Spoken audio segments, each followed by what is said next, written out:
Well, hello and welcome to The Meaning of Meaning, Binary Apologetics with Semantic Primes.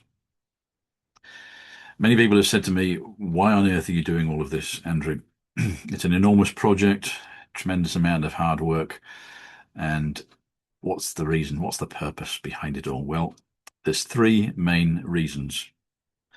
And the first is this, that I had a deep sense that God was calling me to do this. It was a kind of compelling attraction to this. This is a combination of a sense of command, an imperative, a divine compulsion, but also a sense of wonderful attraction and personal interest.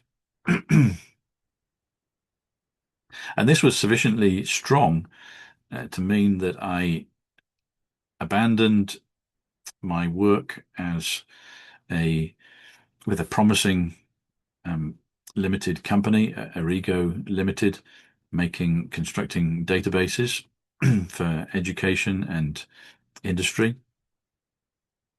And it meant that I was sufficiently strong that I sold our family home, despite the fact that I was married and had a young family. And this enabled me to do theological training. I then worked as a pastor, taking on additional work during the years for over 20 years, while having this project integrated with my work as a pastor and teacher. Over the last few years, the project I sensed was beginning to bear fruit, beginning to come to a climax. And I was increasingly excited that there would be practical apologetic benefits that would arise from the project. Sadly, however, the church where I was the pastor did not agree, and they rejected the whole project, and this meant that I had to leave. And since then, I've been working on this project full time, again with this deep sense that there was real apologetic value in it. Now, for a long time, I didn't really understand where all of these different elements in my various careers, were going.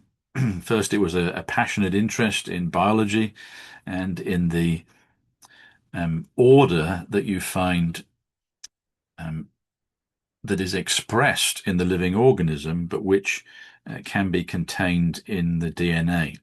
And so the relationship between the information in the DNA and the wonderful order that you see in the living organism. And that's what attracted me first, genetics and molecular biology, and how molecules function together to make the order that we describe as life.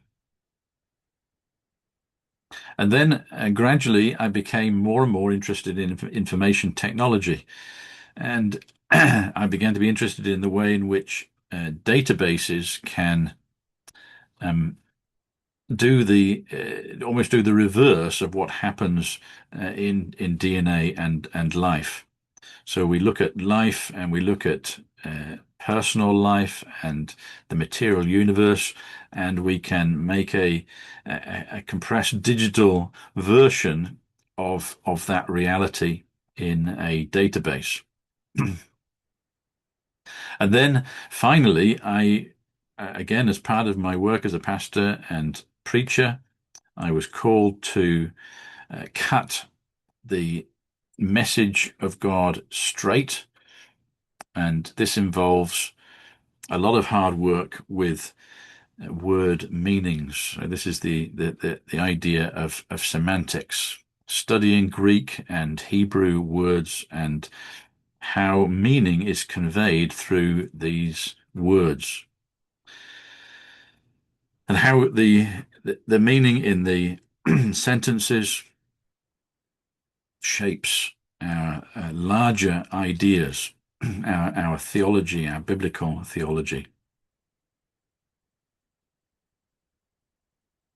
And so I sense then all the way through this that part of my calling in this sense of calling to be a preacher, that not only was I involved in a delivery of a vital message, but that there was also something about the structure of the language in which the message was coming that was part of the message itself. So the first thing then is the sense of call.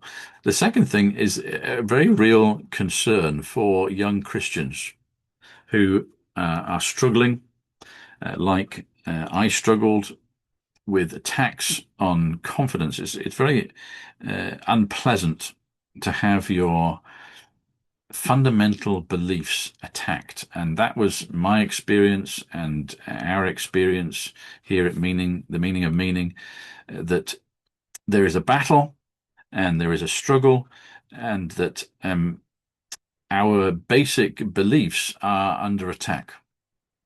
And we've had this all our lives, and we're very concerned to try and help use our experience in this struggle and in our experience of this struggle to help other younger Christians who are having the same struggle.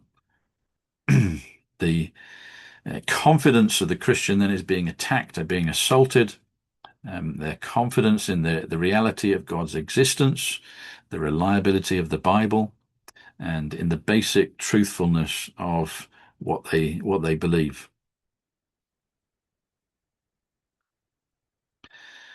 And so, from the very early days in my life, I was torn between two worldviews. I felt this struggle between two worldviews. There was the worldview that I grew up in my family, which was a Christian environment.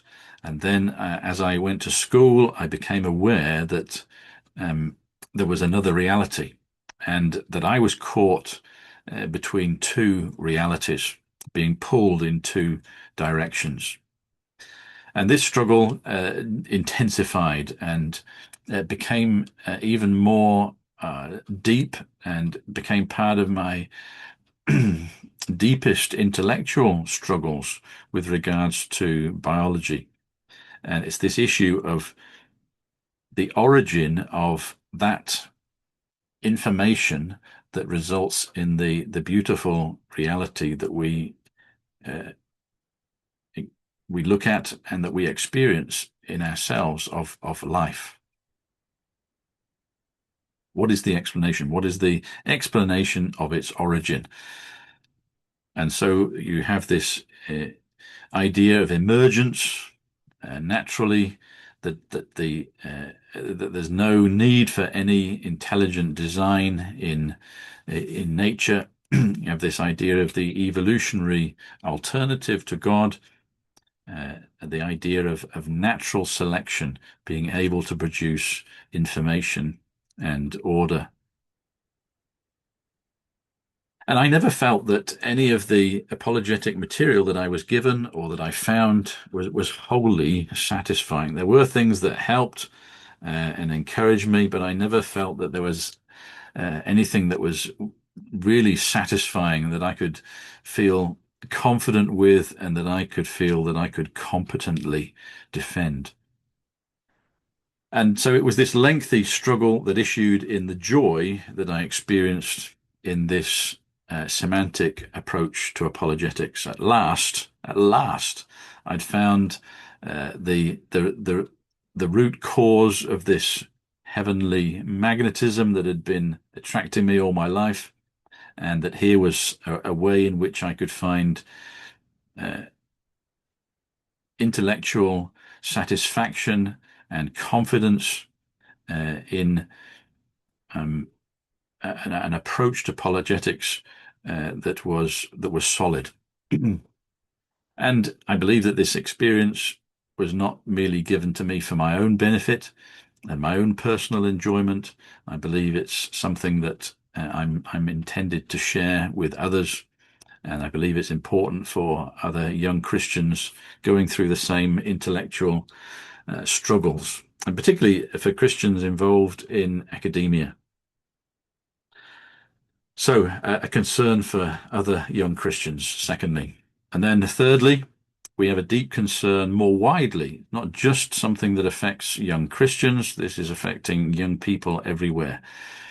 They are struggling with the meaninglessness of life without God, and yet perhaps they feel trapped by intellectual struggles and intellectual difficulties with the Bible, with Christian theology, or even more basically with believing in God. And this results in them not being able to take Christianity seriously. Well, we believe that there's a totally solid case that can be made for Christian theism and the Bible, and it demonstrates that all of the other alternative belief systems are fatally flawed. And we believe that this approach can provide a solid, rational, and academically valid foundation for an approach to biblical apologetics that could contribute to a re-establishment of the academic foundations for Christian thinking and for Western civilization. And so we believe that here's a wonderful medicine for this sense of futility that has gripped um, humanity, that's trying to find meaning where it can't be found. And so we believe that the special title of Jesus as the Logos, and the special name that he gave to himself as the truth, indicates that he has a wonderful relationship with the axioms of meaning in the human linguistic system. So I hope that helps to explain why it is that we're doing what we're doing, why it is that I've devoted so much time and effort to this project.